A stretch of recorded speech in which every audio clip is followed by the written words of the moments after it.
Hi, this is Eric Richards from Springs Houses Online. I want to give you my monthly update on what happened in our market back in June. So, getting right into it. What you can see here is this cool little parabolic graph that basically displays the amount of homes for sale. We're not going to get into solds and under contracts for a minute or two, but I want you to notice this steady increase. This is really normal to see it start off kind of low in March, and PCS season starts. That's permanent change of station for those of you not familiar with some military lingo. And then as you move into the later parts of summer, people go on summer vacation or they decide to sell their home because their kids are out of school. So we see this incline normally. I don't really see a lot to be concerned about here, moving from 2646 to 2973. A 10% increase in inventory is not huge. We haven't passed the 3,000 number yet. When I began as a real estate agent in 2010, there was over 5,000 listings in the MLS, and we weren't selling 1,800 homes a month. We were selling 1,100. So I'm not terribly concerned about this number. Moving into new listings, we can see it's kind of flat from last year to this year. Obviously, this is when rates were really favorable, and this is when rates got really bad or sucky, as some of my clients like to say. And this number here, again, it's dropping off a little bit, but not enough to make me really concerned.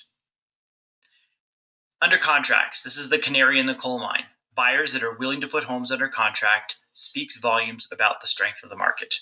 We see a little bit of reduction from last year to this year, but people have generally resigned themselves to 6.5% to 7% rates. And a lot of this information right here is not tracking new construction activity, because if the builder doesn't put it in the MLS, then it doesn't show up in this data. So maybe add another 10% in volume right here for total sales year to date so far for builder. And I don't think that that's too much of a stretch when you consider that you have Challenger, Traylon Homes, Richmond, some big volume builders that are just pumping out homes that aren't in the MLS. Average days on market. This one really surprised me. We're seeing this drop off from March into April, May, and June. And why is that? I don't really have a good answer. I can come up with a couple of different theories, but basically, when you compare this to the graph here, it's inverse, and it shouldn't be that way. As inventory builds, days on market should build because there's more selection, and the amount of buyers remains somewhat static in our market, about 1,800 transactions per month. So when I look at this, first thought is, okay, some sellers just simply don't want to give up their 2.75% interest rate. So the homes that do come up are being snatched up very quickly, say like in 1 to 5 days. And that keeps the average down. Perhaps people who were listing their homes for 6 months finally gave up and decided to remodel or invest some money, into savings rather than trying to put money back into their home that they couldn't sell. So this number driving down has me a bit perplexed, but also it's healthy. So I'm okay with being in a status of I just don't quite understand this one. Total sales year to date. So this reduction here is a little bit alarming. We would anticipate with more inventory, even with suckier interest rates than we're here in 2023, is that it would be somewhat flat, especially when you compare it to this under contract number that was really stagnant or really static. When you look at this number here and you think, man, we're down 10% in total overall sales, this matches with what you read in the news, where sentiment of buyers and sellers is at the lowest it's been at in, I think, 12 years is what I saw on Yahoo Financial. So this is concerning. Of all the charts I've shown you so far, this is the one I'm fixated the most on. Average and median sales prices. Color me shocked on this one. Average sales price went up. I don't really know what to say. We're almost surpassing this number right here, which was an all-time high, especially if this graph went way back into like 2022. This average sales price is just shocking to me. It's almost 3 times what it was when I began selling real estate 15 years ago. And median number is flat, which is to be expected. Because remember, median is the frequency and average is blended from 0 to $10 million.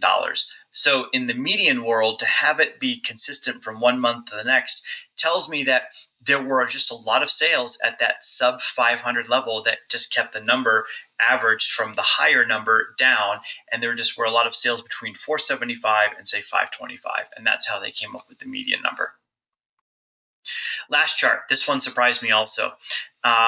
Picking on townhomes and condos for a moment, I expected this number to rise. I expected this to be at the 200 number because townhomes and condos are more affordable, but instead it fell, and it fell back to almost March levels. This number also fell, which matches then when you compare it with this number here of total overall sales for the year. But again, I had expected this townhome number to be rising here and maybe the single family homes to be coming down. So lots of curious stuff in the market. Now, speaking about the market and how it feels to be a practitioner in the real estate market, it's pretty daunting right now to be selling real estate. When you think about it from the standpoint of lenders are only peddling interest rate and loan program, a lot of them are folding up shop and are going into a inactive status. They're down maybe 70% in loan volume. Some months they might not sell anything at all. So it's a challenging market to be a lender. As a real estate agent, you still find yourself answering a lot of calls, talking to buyers and sellers about what's the next step to do, what's the right move in this market.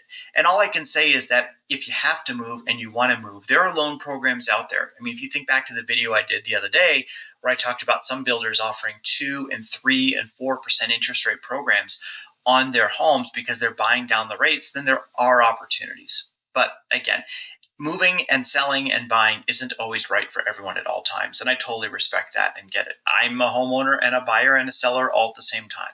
So if you have any questions and you want to talk about real estate, please reach out to me. Hope you have a great day, and I'll look forward to speaking with you soon.